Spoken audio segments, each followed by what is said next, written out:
ओम शांति। वृत्ति की गुह्यता। ये वृत्ति है क्या, कैसे बनती है, क्या प्रभाव डालती है और इसको चेंज कैसे कर सकते हैं, बाबा ने इसके बारे में क्या क्या कहा है। आज इन सभी बातों पर चिंतन करेंगे और पूरी तरह समझेंगे ताकि इस वृत्ति को हम शुद्ध कर सकें। तो पहली बात, वृत्ति क्या है। तो मन जो है वो हर पल क्या करता है, संकल्प करता रहता है और जिस भी संकल्प पर वो लगातार चिंतन करता है, सोचता है, दूसरों को बताता है, वो चिंतन उसके अंदर रजिस्टर्ड होने लगता है। अर्थात बार बार सोचते चिंतन करते वृत्त बन जाता है। वो जो वृत्त बनता है, सर्कल बनता है, उसी को क्या कहते हैं, वृत्ति कहते हैं। अब वृत्ति नेगेटिव या पॉजिटिव दोनों हो सकती है। नेगेटिव वृत्ति हमें क्या करती है, भारी करती है, सिर भारी हो जाता है, ऐसे लगता है किसी ने बांध रखा है। संकल्प चलते हैं ना जब नेगेटिव, और पॉजिटिव चलते हैं तो हल्का होने लगता है। तो नेगेटिव वृत्ति जो है वो दुनिया से बांधती है और पॉजिटिव क्या करती है, दुनिया से उपराम करती है। इसलिए बाबा हमें इसके ऊपर क्या करना को कह रहे हैं कि बच्चे इसके ऊपर अब काम करो। अब संकल्पों पे काम करने से बात नहीं बनेगी। अब एंड में कहाँ आ गए बाबा, वृत्ति पर, क्योंकि इसी से सब ठीक होगा। अब ये बनी कैसे है, देखिए वर्तमान समय के हिसाब से जैसे हम समझते हैं, जो हमने इतने जन्मों से बनाई है, कोई कुछ सालों की बात से बनती नहीं है वृत्ति। वृत्ति जन्मों की बात है, क्योंकि जब आत्मा शरीर छोड़ती है तो ये जो उसकी वृत्ति है, जो उसका मेमोरी डाटा है, वो उसके साथ में आता है और वो धीरे धीरे गहरा होता जाता है। अब ये कैसे बनी, जैसे मान लो हम कहीं सड़क पर जा रहे हैं और हमारी किसी से टक्कर हो गई। अब हमने उसको गुस्से से देखा या प्यार से देखा, है ना, लेकिन कुछ कहा नहीं, निकल गए। उसके बाद ना तो उसका चिंतन किया ना किसी को बताया, तो हमारे अंदर रजिस्टर्ड नहीं हुआ, वो वृत्ति नहीं बनी। लेकिन अगर वही टक्कर हुई और हमने उनके साथ झगड़ा कर लिया 10 मिनट, घर आकर भी उसके लिए सोच लिया और 5-7 लोगों को बता दिया, तो वो बात हमारी वृत्ति में चली गई, तो ये बन गई वृत्ति। अब ये प्रभाव कैसे डालती है हमारे ऊपर, देखिए जैसे हमने समझा ना कि हमारी टक्कर हुई। अब ये बात, हम किसी व्यक्ति से टक्कर हुई और वो व्यक्ति हमारे ऊपर, जबकि गलती उसकी थी, वो हमारे ऊपर हावी हो गया। उसने हमें कुछ गलत गलत बोला और हमारी गलती भी नहीं थी, और ऐसा एक बार नहीं, 2 से 3 बार 4 बार हो गया। तो हमारे अंदर क्या रजिस्टर्ड हो गया कि सारे ही ऐसे होते हैं, दुनिया ही क्या है, खराब है। आजकल भलाई का जमाना नहीं है, भोले लोगों का जमाना नहीं है। ये क्या हो गया, अंदर रजिस्टर्ड हो गया। अब मान लो फिर कभी इतने टाइम बाद फिर किसी के साथ ऐसे ही टक्कर हुई और हमने उसके ऊपर रिएक्ट कर दिया, जबकि सामने वाला बहुत सज्जन व्यक्ति था, वो बहुत भोला भी था, सज्जन भी था, लेकिन हमने पूरी तरह से रिएक्ट कर दिया, झगड़ा शुरू कर दिया कि कहीं ये फिर से हमारे ऊपर हावी ना हो जाए, क्योंकि रजिस्टर्ड था ना ये बात। अब किसी ने मान लो हमें समझाने की कोशिश भी की कि थोड़ा शांति से काम लो, धैर्यता से काम लो, तो हम उसको भी कहेंगे, क्या कहेंगे, आप चुप रहो, आपको नहीं पता, हम अनुभवी हैं, हमने देखा है, सारी दुनिया ऐसी है। मतलब कि पास्ट का भी निकल आया वर्तमान समय, जो कि समस्या थी भी नहीं, लेकिन पास्ट की वृत्ति ने उस बात को समस्या बना दिया और बात बिगड़ गई। तो वर्तमान में पिछली वृत्ति क्या हो गई, मिक्स कर हो गई। तो ये वृत्ति करती है काम वर्तमान के ऊपर, और वृत्ति से ही बाबा कहते हैं सब कुछ होना है। वृत्ति का प्रभाव, एक तुम इसको शुद्ध कर लो तो सारे काम तुम्हारे शुद्ध हो जाएंगे, क्योंकि वृत्ति से ही भावनाएं हैं, भावनाओं से फिर हमारे संकल्प, संकल्प से हमारी फीलिंग, फीलिंग से फिर हमारा एटीट्यूड, एटीट्यूड से फिर हमारे कर्म, कर्म से फिर हमारा क्या बनता है, पर्सनैलिटी बनी, हैबिट बनी, फिर उसी से हमारा भाग्य बनता है। तो ये चेन सिस्टम है। तो जैसी वृत्ति होगी वैसे भाग्य तक हम अपने आप आ जाएंगे, क्योंकि वृत्ति ही हमारी आंतरिक अवस्था को शो करती है, यही बताती है कैसी वृत्ति वाले हम हैं। कोई की वृत्ति अगर शुद्ध है, कोई वृत्ति ऐसी है जो रूहानियत देख रही है, और कोई उस वृत्ति ऐसी है जो उस चेहरे के नुक्स देख रही है या उसकी खूबसूरती देख रही है, कोई रूहानियत देख रही है। तो ये क्या काम कर रही है पीछे? देखने वाली नजर के पीछे क्या है? वृत्ति है कि वो क्या देखती है आत्मा में। सामने वाले को देखती है तो उसका शरीर देखती है कि उसकी रूहानियत देखती है, ये उस आत्मा की वृत्ति पे डिपेंड करता है। अब इसका बाबा कहते हैं तन पर, मन पर, संबंधों पर, जीवन पर, सब पर इसका प्रभाव पड़ता है।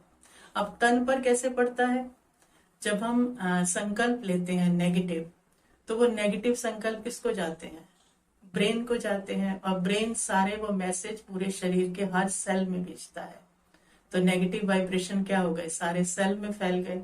तो तन कैसा होगा? फिर बीमार होगा, क्योंकि वृत्ति से भावनाएं, भावनाओं से संकल्प, और संकल्प पहुंचे ब्रेन तक, और ब्रेन ने सारा मैसेज पूरे शरीर में फैला दिया, और पूरा शरीर धीरे धीरे क्या होगा? उस प्रभाव से, वाइब्रेशन से धीरे धीरे बीमार होगा। और फिर संबंध भी खराब, क्योंकि जैसी वृत्ति वैसी वाइब्रेशन। तो ऑरा क्या होता जा रहा है? काला होता जा रहा है। तो काला ऑरा फिर क्या होगा? काले को खींचेगा, क्योंकि 95% क्या 99% दुनिया में क्या है? नेगेटिव है। तो नेगेटिव नेगेटिव को खींचता है, और संबंध धीरे धीरे, क्योंकि उस वाइब्रेशन में जो आता है संबंध खराब होते हैं, क्योंकि अपना ऑरा भी क्या है? काला, और सामने वाले का भी काला। तो संबंध क्या होते हैं? खराब होते हैं।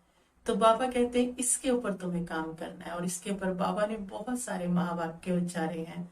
उनमें से कुछ एक तो महावाक्यों की बात करेंगे। जैसे बाबा ने कहा कि तुमने तो मुझे ज्ञान से जाना है, लेकिन दुनिया वाले तुम्हें तुम्हारी वाइब्रेशन से जानेंगे। तो वाइब्रेशन से मतलब कि अब ज्ञान सुनने की ताकत किसी में नहीं होगी, लेकिन जब हमारी शुभ वृत्ति होगी, तो शुभ वृत्ति से शुभ भावना, शुभ कामना सदा निकलेगी। तो आत्माओं के मन को क्या मिलेगी? राहत मिलेगी। शब्द उनके सुनने की उनके अंदर ताकत ही नहीं रहेगी। उनको ऐसी फीलिंग आनी चाहिए कि यहाँ आके उनको ठंडक मिलती है, मन शीतल होता है। फिर बाबा कहते हैं तुम्हारी वृत्ति से संग का रंग लगेगा। मीन्स कोई गुस्से वाली भी होगी ना आत्मा, तो जब शुद्ध वृत्ति वाले के पास आएगी तो गुस्सा नहीं कर पाएगी। और अगर कम गुस्से वाली भी हो, लेकिन अगर किसी गुस्से वाली वृत्ति के पास आ जाए, ऐसे वाइब्रेशन में आ जाए, तो उसका गुस्सा और हाईलाइट हो जाएगा। तो संग का रंग लगेगा ना। फिर बाबा कहते हैं तुम वृत्ति से वायुमंडल बनाने वाले हो, वृत्ति से वायुमंडल बनाओ। तो वृत्ति से वाइब्रेशन, वाइब्रेशन से वातावरण, वातावरण से वायुमंडल। तो आज जो परसेंटेज कर्मों में जो विकर्म होते जा रहे हैं, वो किस वजह से?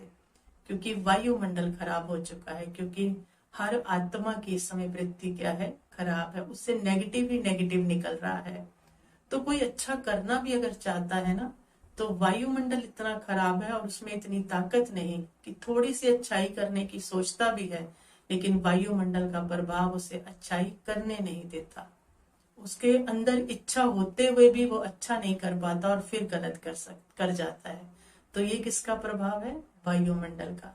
तो बाबा कहते बच्चे तुम ऐसा शुद्ध वायुमंडल बनाओ जिससे कोई दूसरा अच्छा करना चाहे तो उसको ताकत मिले उस वायुमंडल में करने की।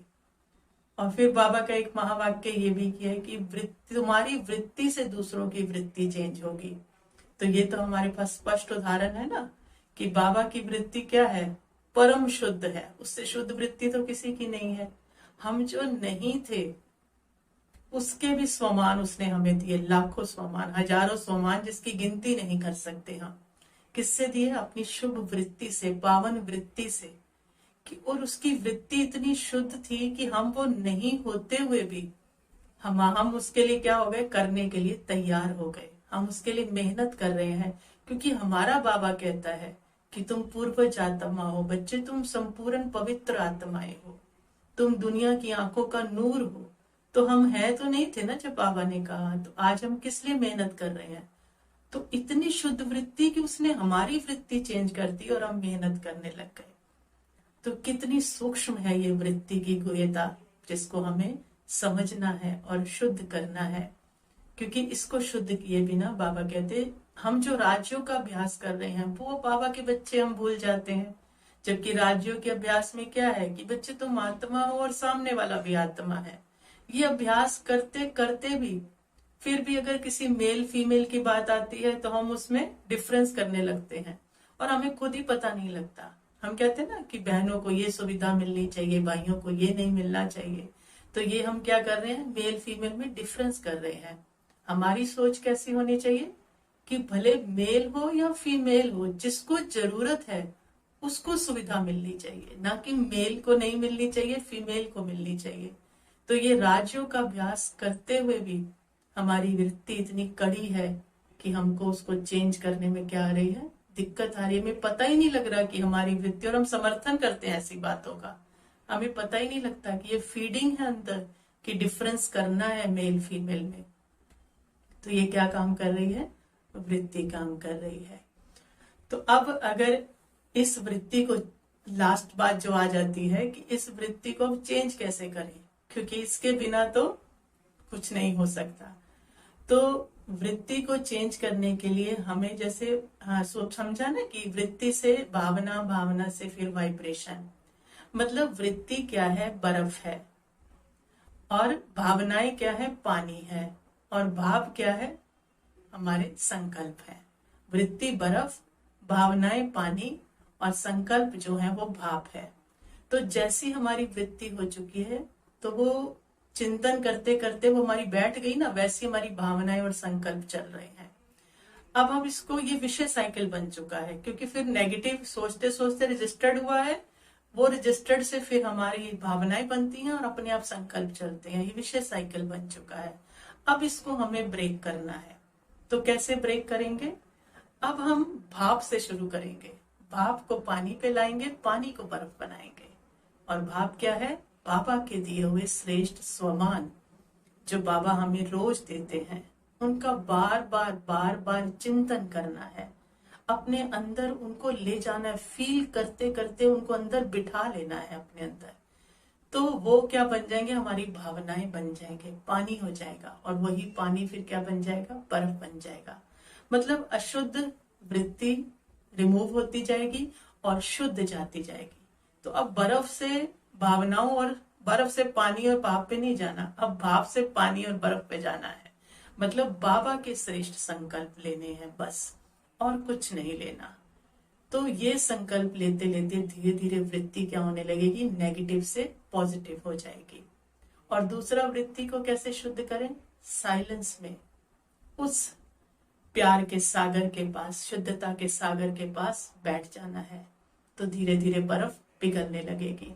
मीन्स वृत्ति की जो कड़ापन है, जो पिछले संस्कार इसके कड़े धस गए इसमें आत्मा में, वो धीरे धीरे अपने आप रिमूव होने लगेंगे, वृत्तियां शुद्ध होने लगेंगी।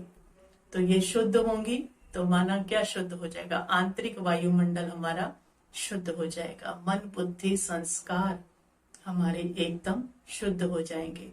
और जिसके ये शुद्ध हो जाएंगे तो उसकी सूक्ष्म और स्थूल कर्मेंद्रियां अपने आप ही शुद्ध हो जाएंगी। वो ऊर्जा जो है, आत्मा की जो ऊर्जा है, वो वृत्ति की जो वाइब्रेशन है, वो पूरे शरीर में फैलेंगी। और आत्मा का शरीर भी कैसा हो जाएगा, फिर वो आत्मा क्या बन जाएगी, फरिश्ता बन जाएगी। और ऐसा फरिश्ता ही फिर सेवा कर सकता है, सकाश दे सकता है, वायुमंडल बदल सकता है, क्योंकि उसका आंतरिक वायुमंडल बन गया। तो किससे हुआ ये, वृत्ति की शुद्धता से। तो ये वृत्ति की शुद्धता ही जो है, यही हमें फिर क्या बनाएगी, देवता बनाएगी। यही हमें सतयुग में लेकर जाएगी। अगर ये शुद्ध नहीं तो फिर हम सतयुग में भी देवता नहीं बन सकते। इसलिए बाबा कहते हैं कि बच्चे इस वृत्ति पे अब काम करो। अब ऊपर के सारे काम समझ लिए, वो बचपना था, वो धीरे धीरे क्योंकि मैच्योर हो रहे थे ना, छोटे थे, तो वो छोटी बातें हमने सीखी। बाबा ने धीरे धीरे एक छोटे बच्चे को स्टेप करते करते करते आज बाबा यहाँ ले आए हैं। और अब बाबा कहते हैं बच्चे अब एक काम रह गया है, इस पे काम करो। अब इस पे काम करोगे तो तुम्हारा भाग्य बदलेगा, और तुम्हारा भाग्य बदलेगा तो तुम फरिश्ता बनोगे, सबकी सेवा करोगे। और ये फरिश्ते से फिर ब्राह्मण सो फरिश्ता, फरिश्ता सो देवता बन जाएंगे। तो ये बाबा ने जो महावाक्य बताए थे उसका कुछ चिंतन करके आप सबके सामने रखा।